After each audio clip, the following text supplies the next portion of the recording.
What a crowd. It's so beautiful to have this many people. I saw on television this morning, 5 o'clock in the morning, people were lining up.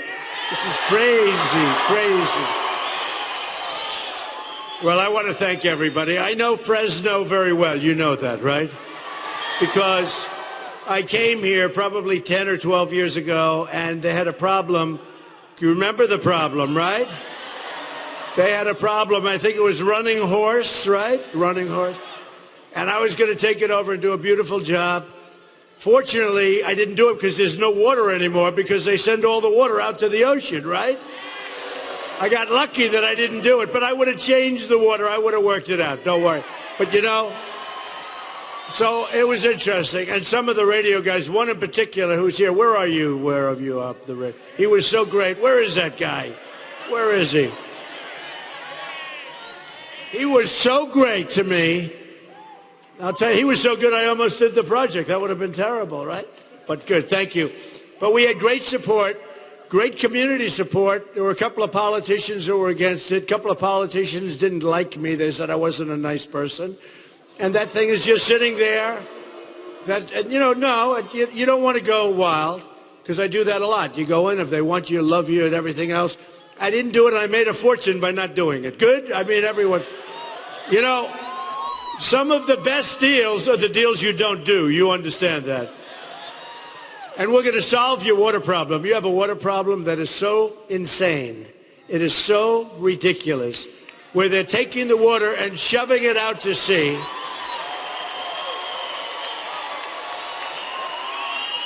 And I just met with a lot of the farmers who are great people, and they're saying, we don't even understand it. They don't understand. Nobody understands it. And I've heard this from other friends of mine in California, where they have farms up here, and they don't get water. I said, oh, that's too bad. Is it a drought? No, we have plenty of water. I said, what's wrong? Well, we shove it out to sea. And I said, why? And nobody even knows why. And the environmentalists don't know why. Now, they're trying to protect a certain kind of 3-inch fish. But, no, think of it. So nobody even knows why. And by the way, the environmentalists don't know why. And you know, I should say this. I've received many, many environmental rewards. You know, really, rewards and awards. I have done very well environmentally, and I'm all for it. But you have some people that really want to just get in the way. And I don't know if it's for their ego or what, but there are so many things. And, you know, we want jobs. We have to bring jobs back. And if we can bring this part of the world, water, that we have,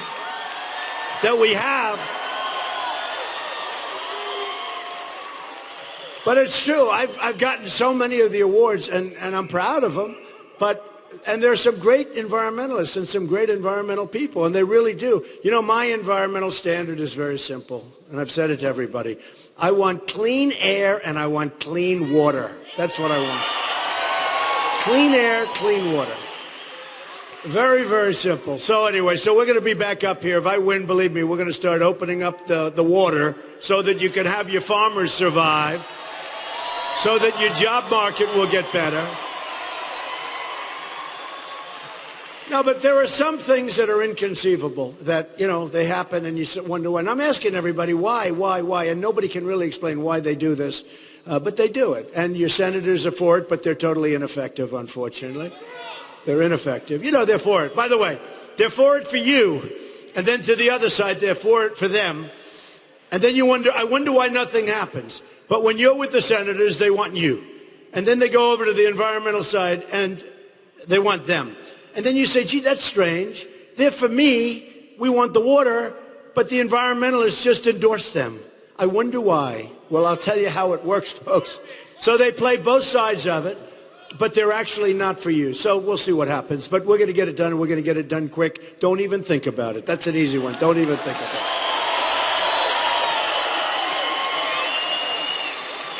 So yesterday was a big day. You know, yesterday, right?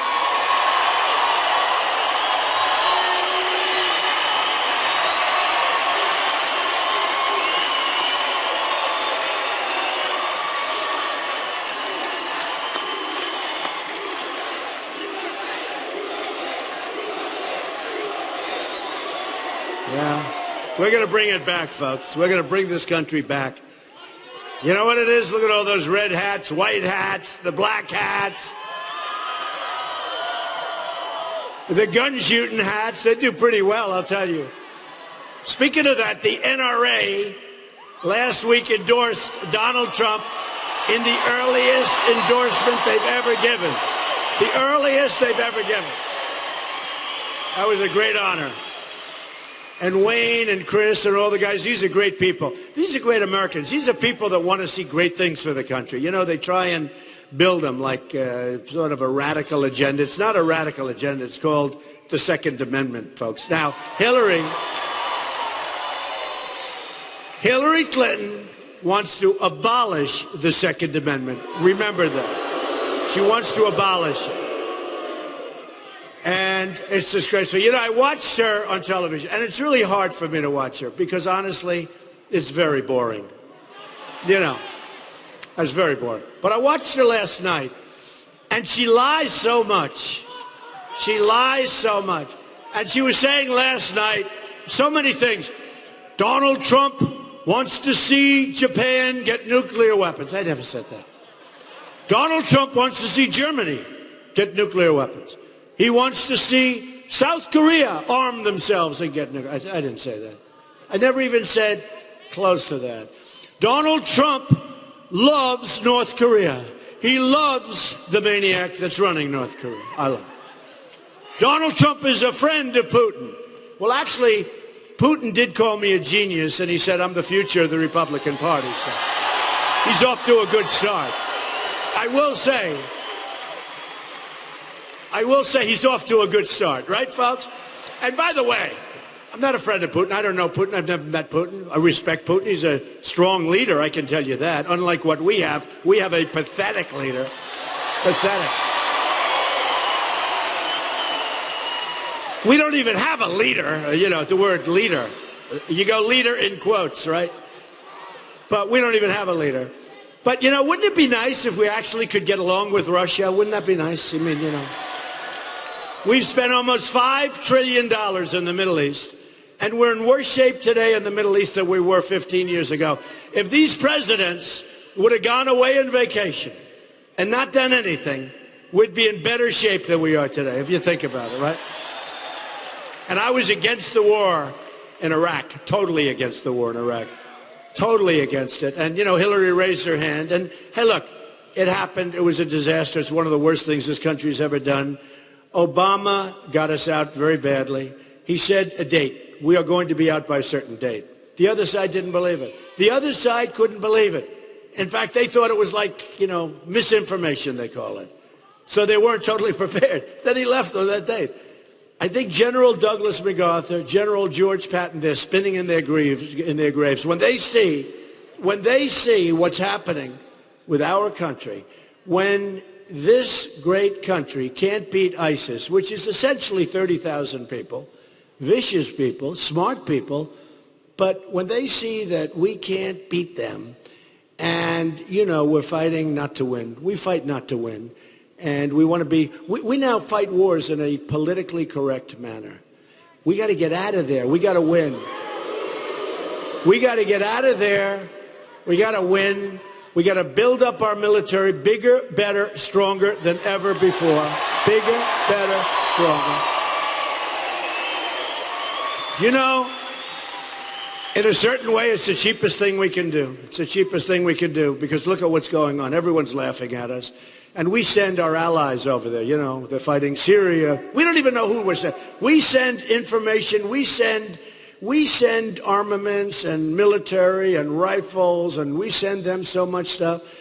And a friend of mine has a son. He's been over in Iraq for a long time, numerous terms, and he's been there for a long time. And he's a good boy. He's a great guy.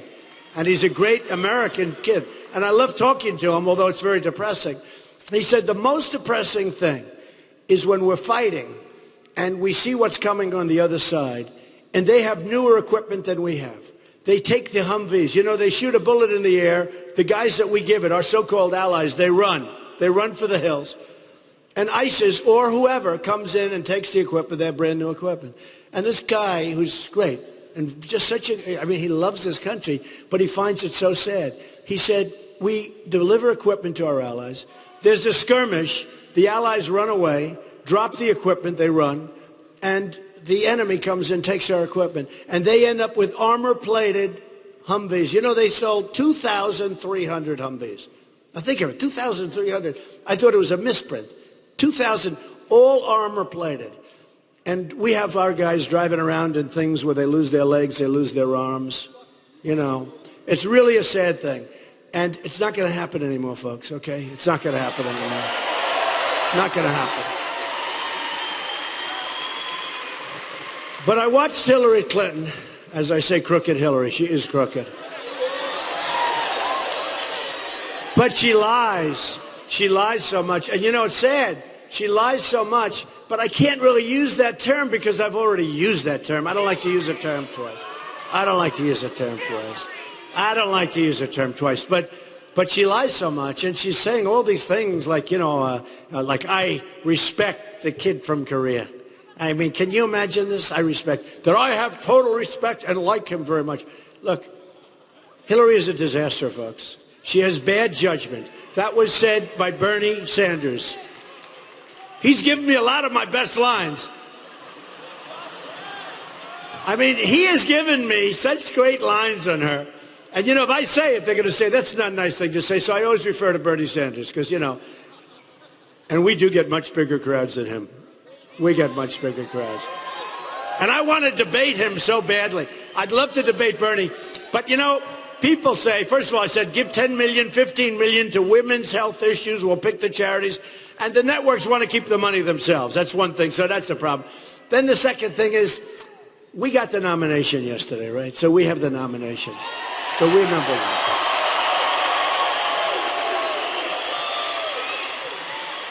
And it was tough, but we won by such big margins because it's a rigged process, let me tell you. I mean, very rarely could a guy like me come in and just win. We won so much. You know, I tell the prize fighters, right?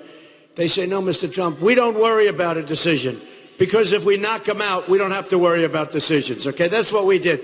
We won by such big margins that we had knockouts, and we got the nomination. And by the way, do you notice?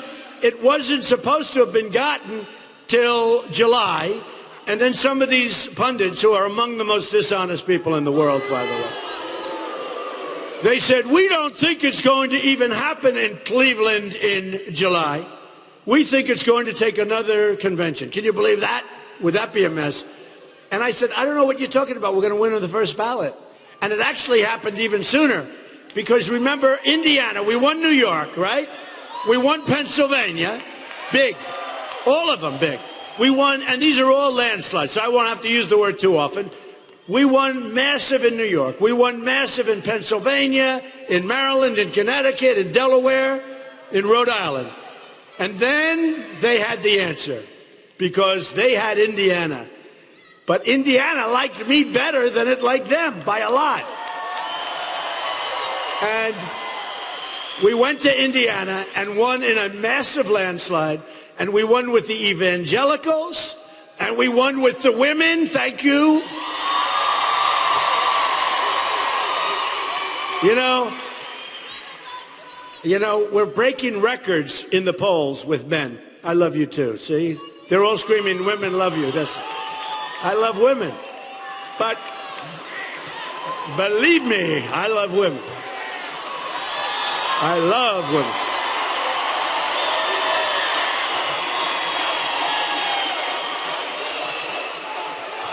And you know what else? I have great respect for women, believe me. Great respect for women.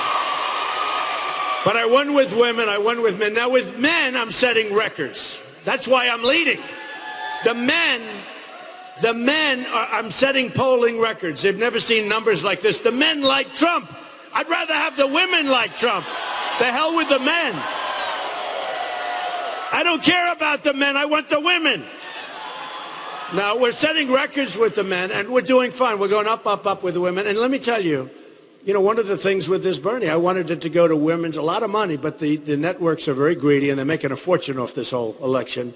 I don't know if you've seen the numbers with CNN and Fox and MS, all of them. They're through the roof. They're making a fortune Because of me. Because honestly, nobody else. Who the hell are they going to watch? I can't use any of the people that are vanquished because I'm trying to get along with them all now. I have to be a good Republican and love everybody that I've beaten. So I won't use them. But do you think they're going to watch Hillary and Bernie? Let me tell you, the debates for, as Variety magazine and Hollywood Reporter, they call it the Trump debate. They didn't do it for any reason. They said the Trump debate drew record numbers. So the Trump debate. Now, let's say I wasn't in the group. I'm not saying this braggingly, folks. I don't want to get into that. But let's say I wasn't in. They had the highest number in the history of cable television, 24 million people. Now, if I wasn't in, they would have had, what, 3 people? Okay. But I don't say that. I refuse to say it. 3 weeks later, CNN had a debate, and they had 23 million people, more than that. The highest number in the history of CNN. And then debates did great all the way along. I mean, they did. Now, the Democrats had debates too, and they did fine, but they were much, much lower. And do you ever notice that even though Hillary's caught in another scandal, you know, the inspector general, who's a Democrat, did a big, big number on her. I don't know how she can continue to run, I'll be honest with you. How does she continue to run? How does she continue? It could be I'll have to debate, because you know what? You don't want, if you're in first place, you don't want to really debate a guy who's in second place. But it could be I'll end up with Bernie. But I hear what they're going to do. They don't want Bernie. Because, look, he's a socialist. I mean, give me a break. Can't. Have we come that far? Have we come that far? I don't think so. Look, he's a socialist. So what they're going to do, I hear, if she doesn't make it because of things somewhat beyond her control, although personally I think she's being totally protected, because they would have done it by now. But this Inspector General report was a real doozy. This was a bad report. This was page after page. And, you know, it goes back to judgment. It goes back to competence. She's not competent. If you look, she's essentially not competent. It goes to her judgment. It goes to her level of competence. And she's not competent. And it's always been this way. She's always skirted on the edge, whether it's Whitewater or whether it's all of these things going into, how about Benghazi? But look at, and you know what?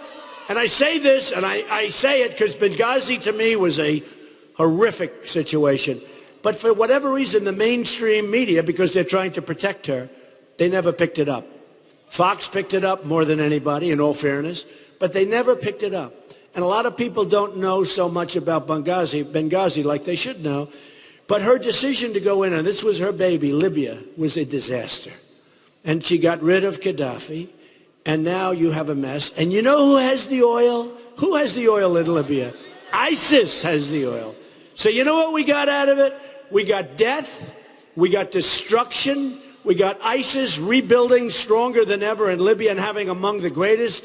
The level of quality of oil in Libya is among the best in the world. It's high up, it's extremely sweet, it's just phenomenal oil. ISIS has the oil. And then you'd say, if ISIS has the oil, why aren't we blockading so they can't sell it? Why aren't we bombing the hell out? We have, let me tell you.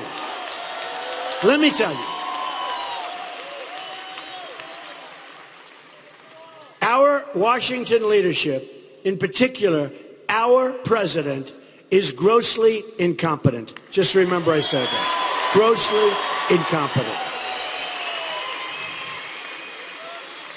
So it's sad. So we'll see what happens, but it looks like it's going to be Hillary. It should not be Hillary. What other people have been accused of is far less than what she's been accused of. I mean, by Tanya, you look at General Petraeus, you look at other people that have done a fraction of what she's done, and their lives are destroyed. Their lives are destroyed. So we'll see what happens. I just don't understand why it's not happening. You know, how long does it take? How long does it take? And, you know, it gets to a point, what do you do? It one day before she gets it or 2 weeks after she gets it? It's almost, we almost don't want that. We want to have it, if it's going to be done, let it be done. And if it's not going to be done, we're going after her verbally, because what she did is so wrong. What she did is so wrong. But when I watched her speech last night, it was so sad, because everything she said, it was like a lie. I wonder if I could start, instead of saying crooked Hillary, which is a very accurate description, I wonder if I could say, remember Lion? I won't say Lion Ted. I refuse to say it. Lion Ted. Holds that Bible high, puts it down, and then he lies. Lion Ted.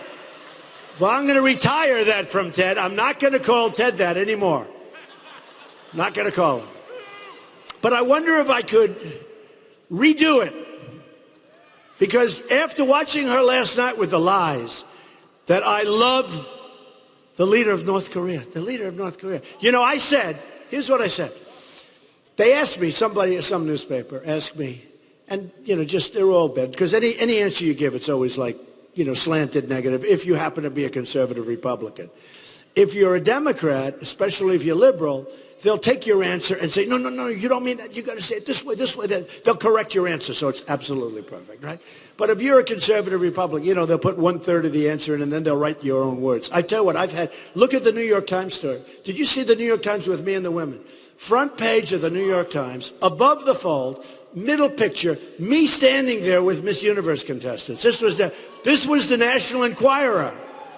And then they did stories with certain women. You've seen what happened. It's like they don't know what to do, the New York Times. They don't know what to do. I know that because we're talking to them. They are so embarrassed. So they put it, and then they talked about different women. One of them was named Roxanne, and one of them, another. I won't even go into it. But they all came, they said, that's not what we said.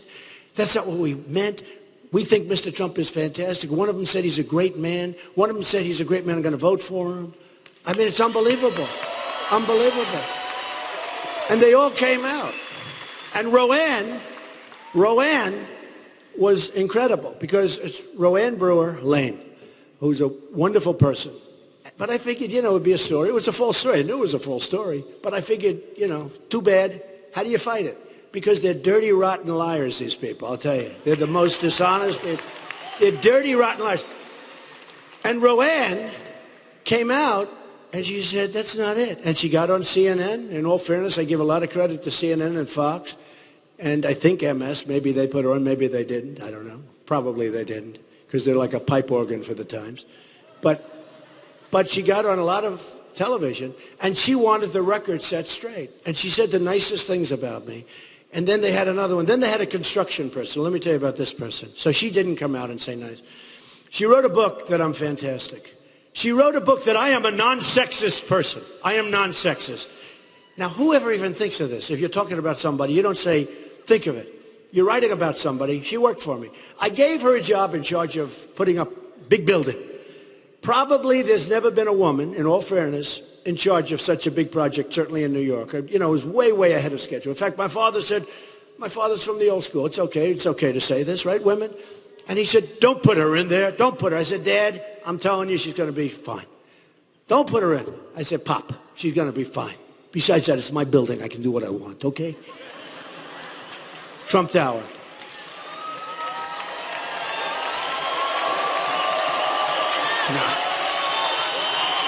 No.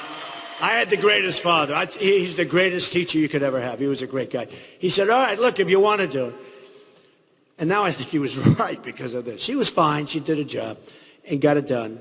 And that was it. Then she left, went to another company and she hasn't had a good career after that. She had a good career with me. She writes a book and she said nice things in the book. I didn't read it, but she said nice things. It was sent to me the other day. And one of the media sent it. In all fairness, the Daily Mail wrote a fantastic story about it because it's a scam. So then she said, now, the Times never called me about her. So I gave her a job that no other woman would have ever gotten. So I was way ahead, and I still am. I have so many women executives. I have women executives that are paid more than men executives for the same job. Now, you know what that means. Tomorrow I'll be sued by men. You get sued by everybody. You get sued by everybody. I guarantee I'll get a suit from the men in my company. We're not getting enough money. Okay. But I have a lot of women executives. I've been way ahead. They're fantastic, right? So she writes a book, and the book says he's not sexist. Now, you know, anybody that puts that in a statement, that I never even thought about it, that means they're into that. You know, they're into trouble. So she writes he's not sexist. Okay, wants to come back, writes me emails, letters, emails, many, many, many. I have no interest in taking her back. I have no interest. It wasn't for me. But I had no interest. Wasn't worth it. And then one of my men came in and said, oh, that's Barbara. She's the most foul-mouthed human being I've ever said. We had to bring her into my office years ago and say, you got to clean up your language. She'd go into a group of men and start cursing and using the F word, and the most foul-mouthed person. We had to tell her, don't do it. Okay. So now she ends up in the New York Times. I say, oh, that's good. I'm glad, because she's got to say nice things, wrote nice books, said great things about me in the book. And she gets on and says, well, he's not good. He's not good. He's this, he's that. And he said to me, don't have that piece of candy.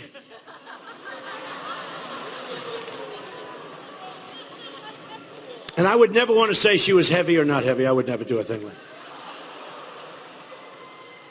But he said to me, don't have that. And I actually had friends, look, they're watching this whole game. They're saying, with all of them, if that's the worst things you've done with women, I got to tell you, you are in a class by yourself. And they went a lot further than that. In fact, some of them said, you have to be the nicest guy in the world. If that's the worst. This is a front page story by the failing New York Times, above the fold with the biggest picture in beautiful colors and all these girls standing around. I owned it.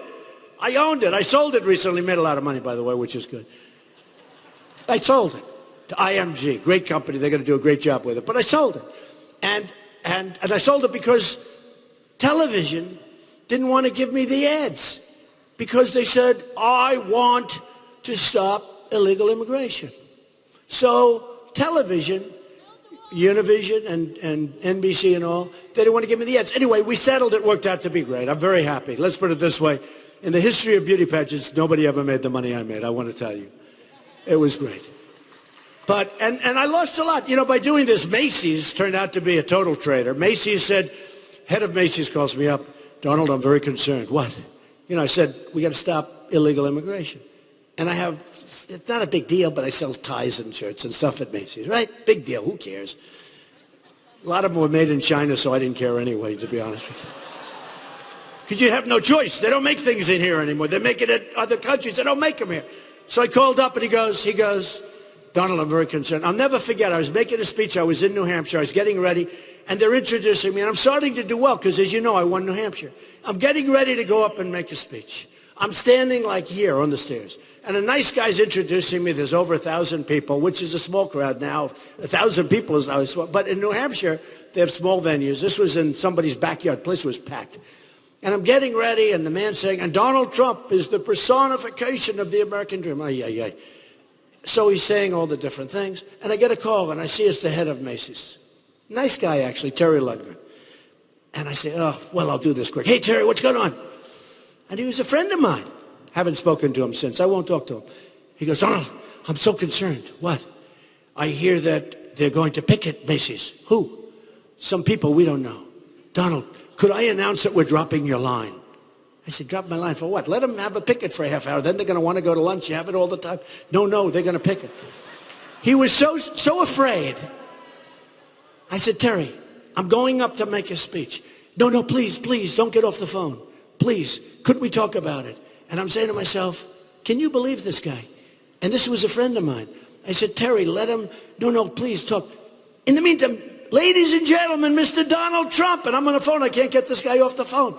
I said, can I call you back later? Yes, but could I do that? I said, just do whatever you want to do. I don't care. They canceled my ties and shirts, and they were doing well. They canceled my ties and shirts at Macy's. So, when I do, very disloyal, honestly, if we ought to boycott Macy's, I'll tell you what happened. Because of that, thousands of people that are customers at Macy's cut up their credit cards and sent them in. Thousands of people. Because it showed a couple of things. Number one, it showed no loyalty to a friend. I was a friend of the guy. Well, I don't have to play golf with him anymore. That's okay. But I was a friend of the guy. But it shows that people aren't willing to take on the tough issues. Illegal immigration's a tremendous issue, a big issue. Oh, that's okay. Thank you so much. You have such a beautiful voice.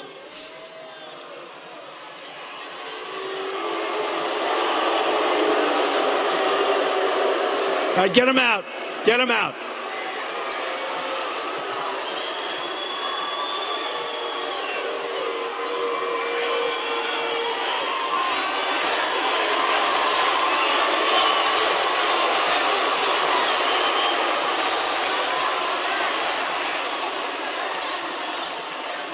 Get him out of here.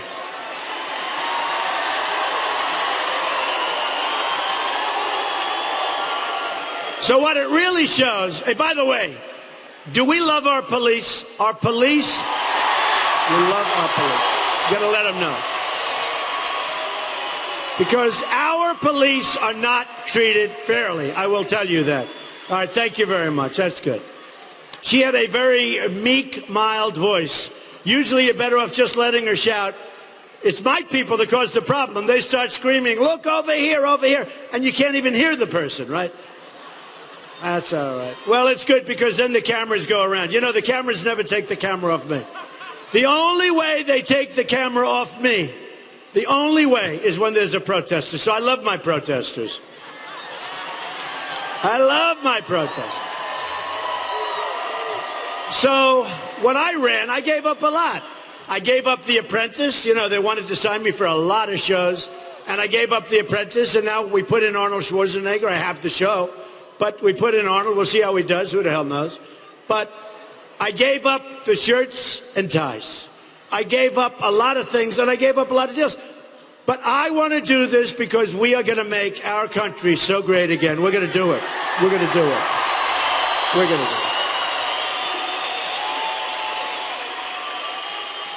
And what it showed to Macy's, what it showed to me, really, was great disloyalty to the country, because it's an issue that has to be discussed and people understand, and it's become probably the #1 issue. And if I weren't running, you wouldn't even be talking about it right now. And then you have the killing of Kate and the killing of Jamil and so many other killings and so much crime going on, and it's the #1. And by the way, we will build a wall, and the wall will be paid.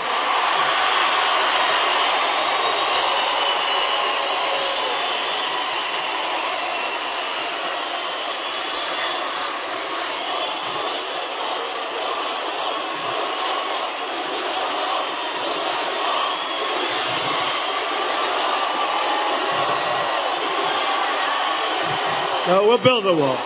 All right, you ready? Are you ready? And who is going to pay for that wall? Mexico, 100%. 100%. Did you see Vicente Fox a couple of weeks ago? He was on CNN.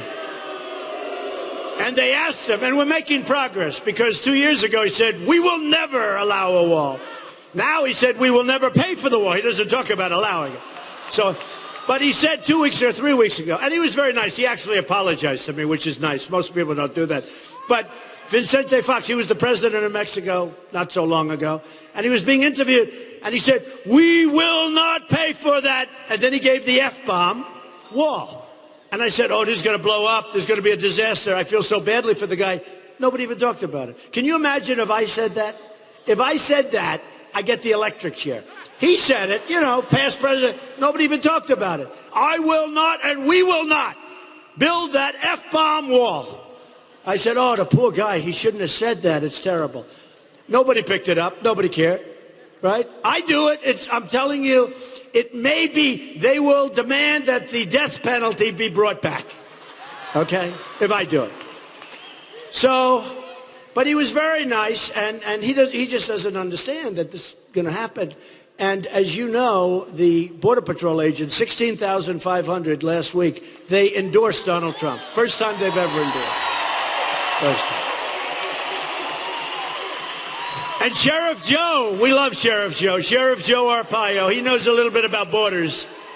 He knows a little bit. You know what, I have to tell this story, because I deal with strong people, weak people. I deal with everybody. Smart people, dumb people. I deal with everybody.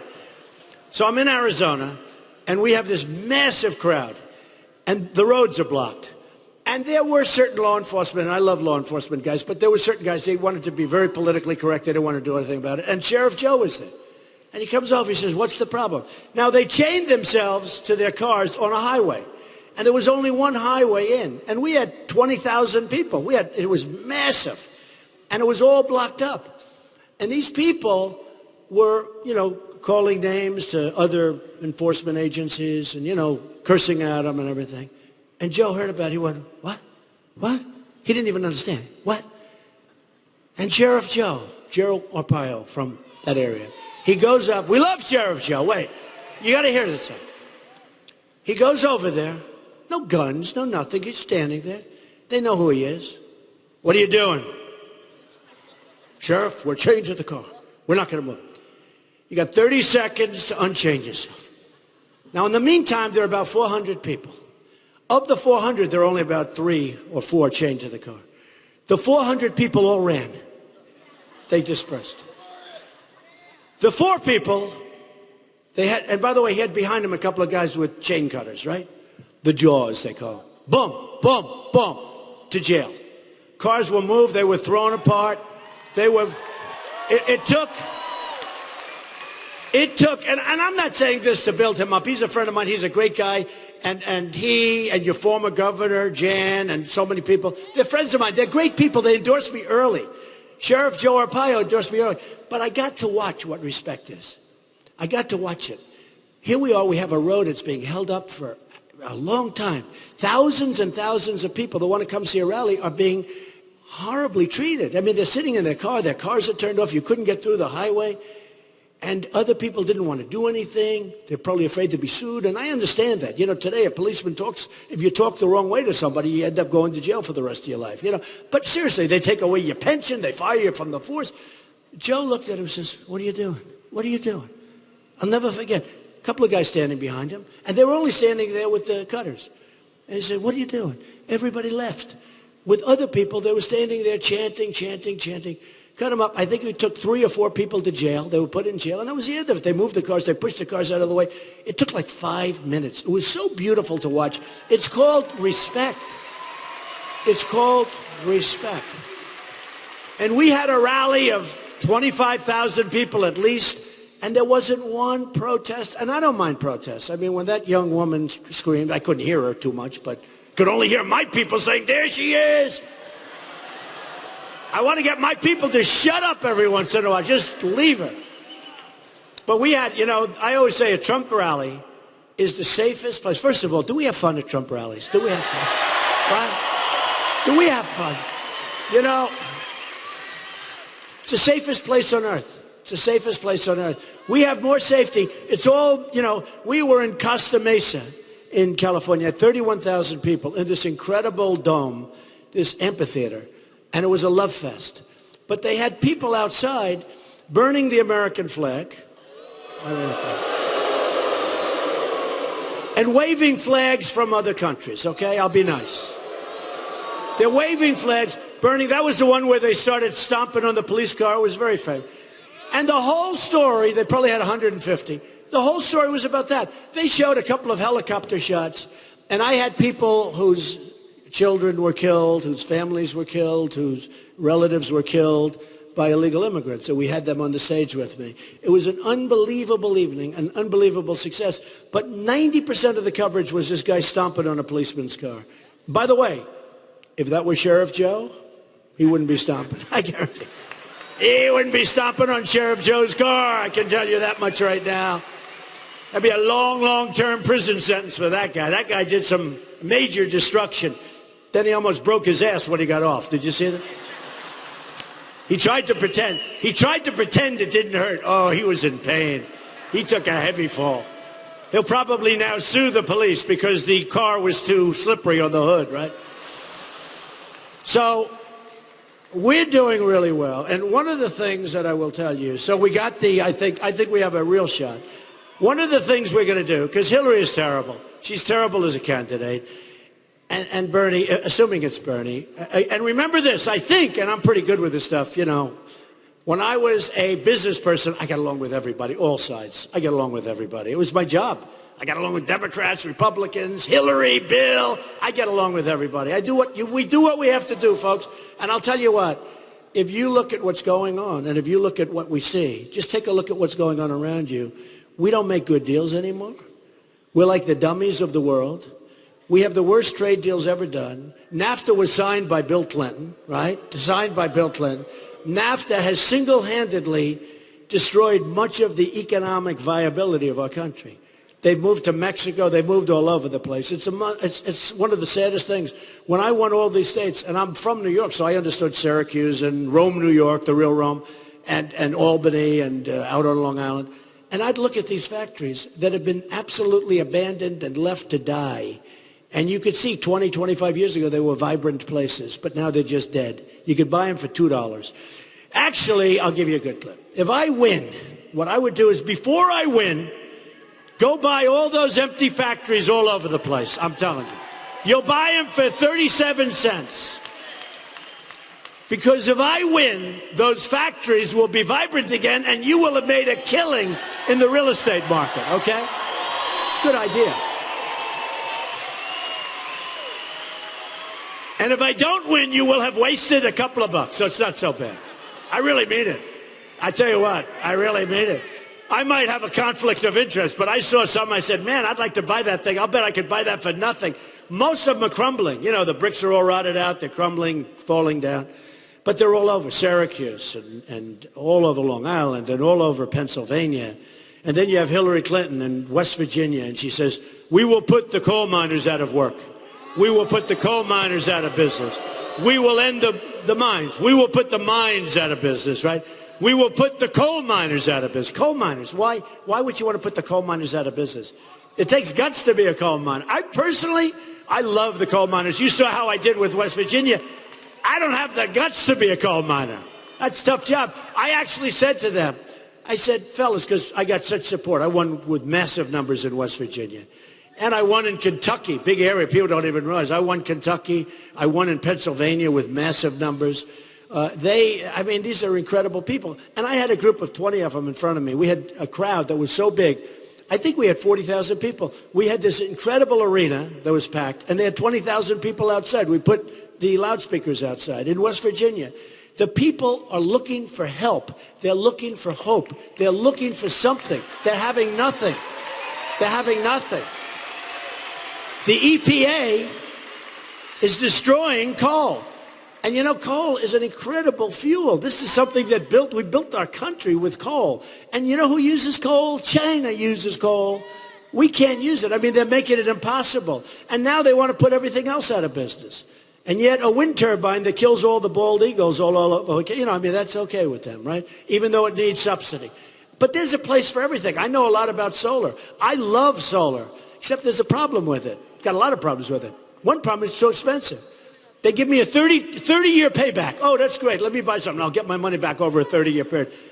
I mean, you got to make it so it works. Solar, the concept of solar is good, but it has a problem. You know, when the sun isn't shining, you also need some, juice. You need a little electricity. I have a friend, he said, he's really into it. I said, so how you doing? He said, I built an all-solar house, but I have a problem. I have 3 months in the year where the sun isn't enough and I can't live. I have no electricity. I said, what do you do? I bought a big, ugly generator and I fill it up with gasoline and it spews fumes. But he needs help. Another friend of mine, I tell you these stories. Isn't it great when you don't use teleprompters where you read the same speech every time? Isn't that great? Isn't that great? Isn't that great? And all this stuff has to do with leadership because our country's going wrong. So I have a friend. He went into an all-LEED. You know what LEED is? All-LEED building. Some people call it all-lead building. But they call it all-LEED. And it's highly rated. And he's a very substantial guy, very wealthy guy, has a lot of office space. And he said, Donald, I'm so proud. And he wants to he wants to give back to the country. That's why I'm doing this. I want to give back. That's why I'm doing this. Am I doing a good job? We just won the nomination. So he's a good guy, but he's a tough guy, tough, smart, very rich, and he took many floors of an office building. And this building is rated very high. In other words, environmentally unbelievable, right? And he said, Donald, I feel so good. I've just signed a lease with an all-LEED building. And he said, I feel so good about it. I say, which building? That one. I say, well, congratulations. I said, by the way, how's your vision? He goes, what does that have to do with it? I said, how is your vision? He said, my vision is good. I said, in 3 years it won't be because you won't have enough light to see. He said, what do you mean? Then I said, do you mind being freezing in the winter and hot as hell in the summer? Of course I do. I said, you will freeze your ass off in the winter, and in the summer you will be a disaster. What do you mean? He said, Donald, look, I'm very proud of what I've done. He called me up the other day. He said, it's the dumbest thing he's ever done. He said, it was a warm day. He said, it's like 85 degrees in my office. I said, of course. They don't give you enough juice. They don't give, I can do that too. Just don't give enough electric. I'm going to be environmentally friendly, but everyone's going to sweat to death. And he said, you know, and you were right about another thing. I don't have enough light. So I took lights, and they're operated by batteries, and I put them on my desk so I can see. So, you know, because when he said, I just moved into an all-LEED building, I said, oh, that's too bad. He didn't know what I was talking about. So look, folks, we got to be smart. It's just like what's coming over the border. We have people coming over the border. We don't know who they are. We don't know where they come from. They come from Syria. They come from the migration. But they're coming all over the place. They're putting them in your community. And we've had some big problems. You know, you take a look at Paris, 130 people dead, hundreds of people still in the hospital. Many of the lives are destroyed so badly. And by the way, speaking of that, if in Paris or if in San Bernardino with these young radicals, radical Islamic terrorism, problem. We have a problem. We have a problem. We have a president who is so incompetent he won't even mention the words. And there's nothing wrong with mentioning the words. We got to solve it. If you're not going to address the problem, if you're not going to talk about the problem, then you're never going to solve it. So radical Islamic terrorism, right? We have a problem. And we're going to solve the problem. But they have to report. They have to report the bad ones. You see, there's like a very close bond, not working so well, but like the San Bernardino people, everyone knew they were up to bad stuff.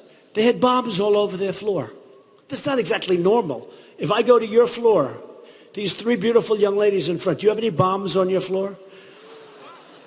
And you know what? If you did, I'd report you. I would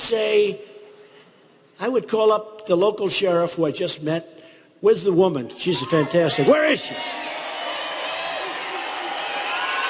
The sheriff!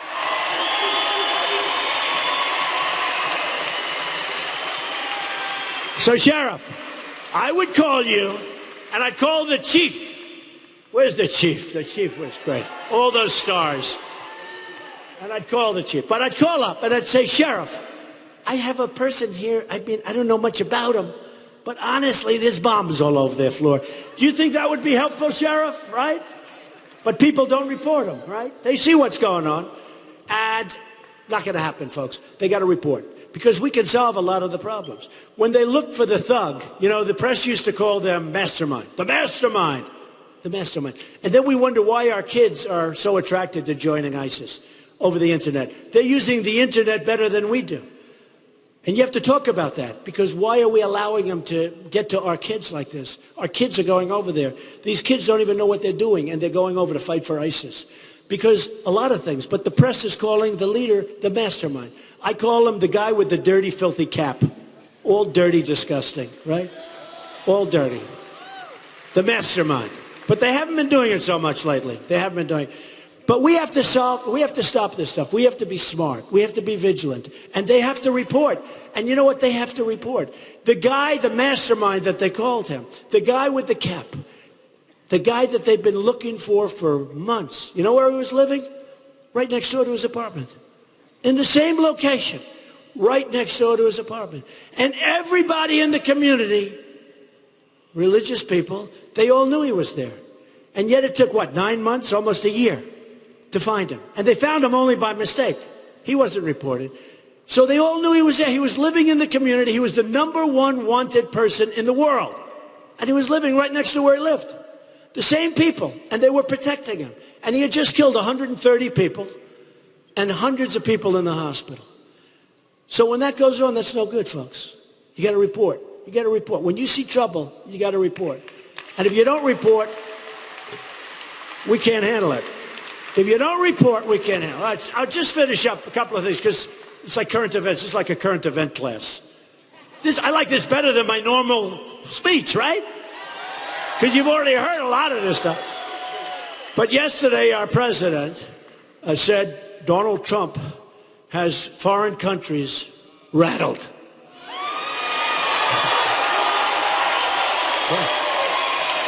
Great. That's so great. And he said, rattled. Now, look, here's the thing. We spend billions and billions and actually trillions and trillions. We owe 19 trillion. But we spend billions and hundreds of billions of dollars protecting other countries. And that's all fine. That's all fine. We protect Japan. Nobody knows that. We protect Germany. Nobody knows that. We protect Saudi Arabia. Do you know how much money Saudi Arabia makes? They wouldn't be there for 2 minutes if we ever said we're leaving. So they got to pay, right? Guy said they got to pay for it. They got to pay. So one of the biggest diplomats of the country, who's a friend of mine, you saw recently, I actually met with him, and it was all over the place, so you can figure it out. And he said, Donald, I thought you were wrong in your approach. I thought it was too tough. But you know what? All of those countries are calling me. What do we do? What do we do? How can we make him happy? What can we do? If he wins, what can we do? Respect us. Who said that? Oh man, what a great line that is.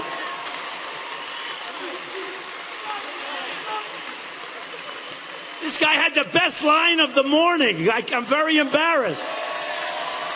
That's good. Oh, am I allowed to use that, or will you sue me if I use it? That's great. No, that's I said, what can we do? What can we do? He shouts out, respect us. That's really it. We want to be respected. We don't want to be the dummies anymore. We don't want to be the dummies. So I'm with this man, and he said they're all calling, and he knows all the nations. He's highly respected. He's a great guy. Great guy. And he said they want to know. We want to get along. We want to get along. They take such advantage of our president. It's so sad to see what's happening. They take such advantage. And Hillary, give me a break. You know, we talk about presidential. Do I look presidential? Do you think, honestly, do you think Hillary looks presidential in office? I don't think so.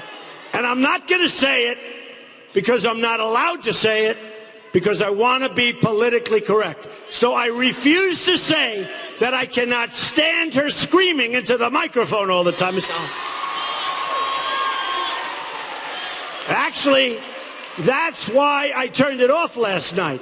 It wasn't that she was lying about me at every single corner. I just couldn't stand it. I got such a headache. Oh, please. No, but I won't say it because we're not allowed to say that, right? Talking to these women in front, is that right? Was I good in not saying it? Yes. All right, look. So Obama gets on television. First of all, he's not supposed to be talking when he's in Japan about politics in our nation. Okay, he's not supposed to. I think I got him rattled. He's the one that's rattled. You want to know the truth? I remember when I was looking to run 4 years ago. And I guess I'm glad I didn't do it, because I think this is going to be great. And maybe we needed 4 more years of incompetence to get us there. Okay, maybe we did. But I was looking, you remember, I was leading in the polls. I was doing great in the polls. I never announced I was running. And boy, did Romney let us down. Man, did he choke. Boy, did he choke. He was like he couldn't breathe. I can't breathe. I can't breathe. Boy, did he choke. He was a choking dog. So, because that was an election that should have been won. Now, in all fairness, he had the worst campaign manager in the history of campaigns. I watch this guy on television all the time, and he's constantly talking about, yes, I don't like Donald Trump's attitude. There's a guy took an election that was a guaranteed win, and he lost it. I don't even think it was Romney so much. You know his name? Anybody know his name? Huh? Should I bring it up? Yeah, the hell. He had the worst campaign manager. I'll give you a hint. Stewart. Okay? The worst campaign manager that I think I've ever seen, because I was there. I said, listen, I don't believe what's going on with the polls. You got to get out there. You got to get on television. You got to and for like a month and a half, he was like a lost soul. He didn't do anything. And say what you want about Obama. He was on Jay Leno at the time. He was on all the different shows. He was on Letterman. He was all over the place. I said, you better start getting on television. You're gonna lose. And he took an election that should have been won, and he lost. And I backed John McCain, but I don't, you know, I think for him to have won would have been very tough because he had a little thing like, you know, a lot of bad things were happening for the Republicans. So I don't blame him. I backed him. And what happened is I backed McCain. I backed Romney. I backed Romney big. And this time I said, we're going to do it ourselves, folks. We're going to just go, we're going to win, okay? We're going to win. We're going to win. And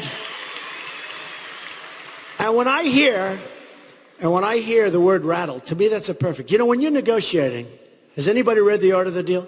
When you're negotiating, because we have to negotiate. We have horrible trade deals. China, and I love China. China's great. I have a lot of friends in China, very smart people. I've made a lot of money dealing with China. The Bank of America building through China. 1290 Avenue in Americas. I sell a lot of condos. The biggest bank in the world from China is one of my tenants, right? Pay me a lot of rent. And we don't have to worry about the rent either. They're good for it, I can tell you. What they do to us with the devaluation of their currency, what they do to our businesses, where they make all our product and everything else. And you look at South Korea, you look at all these countries, they're all taking advantage of us. They all think we're stupid people. They all think we're like Obama. They all think we're stupid people. Let me tell you, we have the greatest business people in the world. We have business people that don't fail. We have business people that are so much better than the Chinese negotiators. And we're going to use those people. And we're going to make great trade deals. And we're going to bring our jobs back. And we're going to have great relationships with China and with Mexico and with Japan. Look at Japan. They send in millions of cars. You know what we give them? Beef. And they don't even want it. They send it back. Goes back and forth. No, send it back. After about 4 trips, they call it Kobe. You know, that's aged. It ages for about 6. It's true. And they sell it for about 15 times more money. It's not a bad deal. But look, we've got to be smart. Oh, he's on our side. That's okay. No, he's on our side. He's on our side. So here's the story, folks. Here's the story. Why didn't you do it a little earlier, you dope? Okay, folks. You want to wait? All right, let's get him out of here.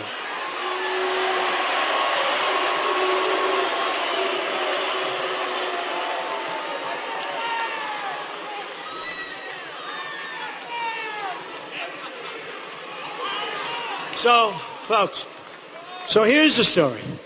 No other Republican, you know, we won by landslides, we won big.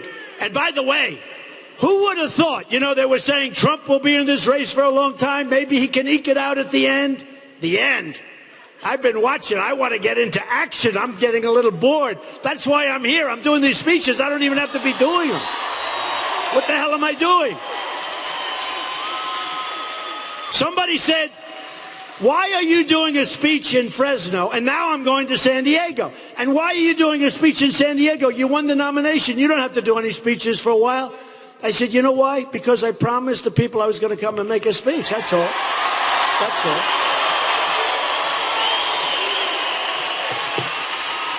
Said, we, because it's we. This is a movement. You know, we're on the cover of Time magazine all the time. I've never been on the cover of Time magazine so much. I think it was 2 times in like 35 years, and it's 4 or 5 times in the last 5 months. That means politics is more important than real estate, right? But look, here's the story.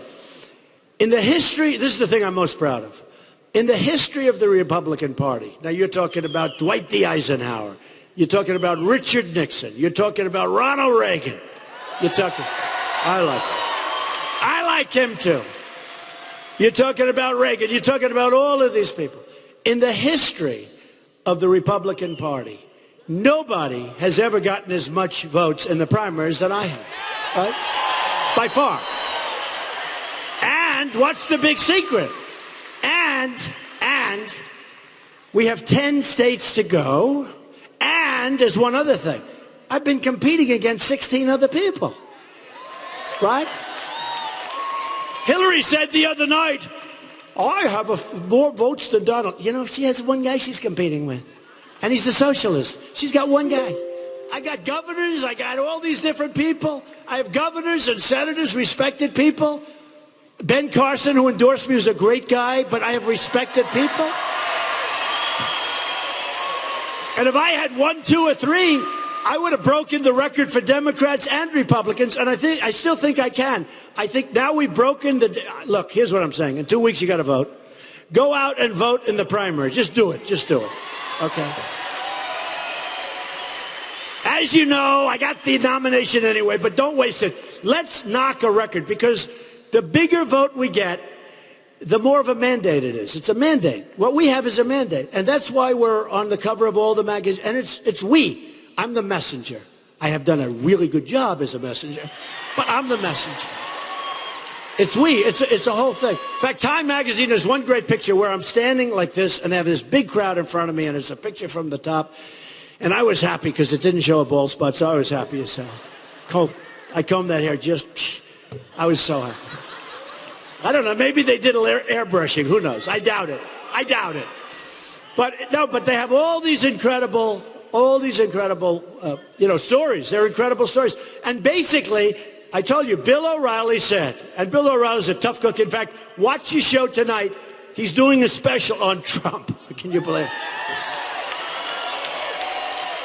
No, it's going to be a big show. But it's called The Best of Trump. I don't know if that's good or bad. But Bill O'Reilly said 2 weeks ago, he said, I mean, here's a guy, he's a tough guy, smart guy. He said, in his history, in his lifetime, he has never seen a more important political event than what's happened with Donald Trump. That's a big statement. That's a big statement. And a lot of the event is you. I mean, look at this, 11 o'clock on a Friday morning, and we have all these thousands of people. I mean, it's you. And you know, when we go out on weekends, we have 35, 40,000 people happening. And it's beautiful, and it's a love fest. And it's sort of easy to do, and it's fun to do. Here's the thing. So get out and vote in a couple of weeks. And get out and vote, because here's what I'm going to do, and I'll tell you this right now, and I shouldn't say it because, although Hillary's got bigger problems right now. But we are going to make a strong play for California. Maybe I can't do it. Maybe I can't do it. No, maybe I can't do it. Maybe I can't do it. Now, the smart money would say that a Republican cannot win California. But when I go to Costa Mesa, when I just left 50 or 60 farmers in the back and they can't get water, and I say, how tough is it? How bad is the drought? There is no drought. They turn the water out into the ocean. And I said, I've been hearing it, and I spent a half an hour with them. It's hard to believe. But listen, we're going to win the election. So I want to make a big play for California. Should I? I think so. Now, I'll say this. No other Republican, let's say Ted Cruz won, or let's say any one of them won, they wouldn't even come here for dinner, because they are told that as a Republican, you have zero chance, okay? I really believe we're going to win it. I think we have a real chance to win it.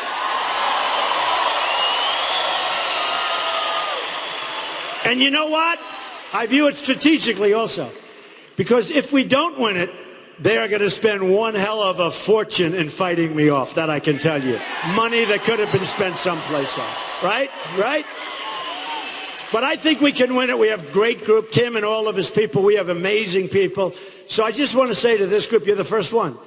I am going to make a heavy, heavy, heavy play, because I honestly think that we're getting these massive crowds all over the place. I actually think we're going to win California. Plus, I have property here. I have employees here. So we're going to make a big thing. I'm just laughing. I did this last night at another place. Here are my notes, see? Isn't that better than a teleprompter? Isn't that better? One of the things I have here, two of the things I have here, TSA. Did you ever see a more disgusting situation than what's going on at your airports? We'll straighten that out. And the other thing I have here, remember this. You know, they talk about, oh, third party, all these stupid people like Bill Kristol. The guy's like a moron. We are going to find a third party. He's been saying that like for 3 years. He's the one that wanted to go into Iraq. We have to attack Iraq. Only problem is they never knocked down the World Trade Center. It was somebody else, right? So listen. These are stupid people. Because remember this, and I think they've given up now pretty much, except the Libertarian Party is nothing. But listen. If we win, the most important thing we have other than our national security, even more important than the economy in a sense, is the appointment of Supreme Court judges. If Hillary wins, our country will never be the same for a lot of reasons. The military will be weak. The borders will be Swiss cheese. If we win, we are going to have phenomenal Supreme Court justices.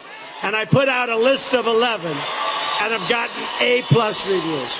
And we're going to protect our Second Amendment 100%. She's going to abolish it. She is going to abolish it. Remember that. We're going to protect our Second Amendment. But here's the story, folks. We don't win anymore, but we're going to start winning again. We're going to win with our military, and we are going to knock the hell out of ISIS.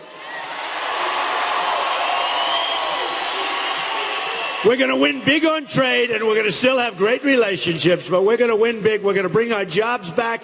We're going to bring money back. We're going to save your Social Security. We're going to cut your taxes because the middle class and business are being destroyed with taxes. So we're cutting your taxes more than any other candidate by far. We're cutting your taxes, and we're simplifying your taxes so you don't have to go and spend all that money to get people that take half of your money away because it's so complicated. So we're going to cut your taxes. Remember, we're going to save your Social Security and Medicare. We are going to do a great job at our border. We're going to create a country again. We're going to have a country again. We're going to repeal and replace Obamacare with something great. We're going to get rid of Common Core and bring your education locally, which will be phenomenal. And we're going to start winning again. We're going to win with everything. We're going to win with military and trade and health care. We're going to win with education. We're going to win so much, and I do this because I have fun doing this, to be honest. And you've seen it before. And we're going to build that wall. Don't worry about it. Don't worry about it. And people are going to come through that wall, but they're going to come through, just remember, they're going to come through legally. I want to say that. I have to say that. We want people to come into the country, but they have to come in legally. So here's the story. We're going to win. We're going to win. We're going to keep winning. We're going to win so much that you people are going to say, let's have a protest at the White House. We're winning too much. We can't stand it anymore because we're not used to winning. We can't take it anymore. Mr. President, please, we don't want to win so much. And I'm going to say, I'm sorry. We're going to keep winning, winning, winning. And we are going to make America great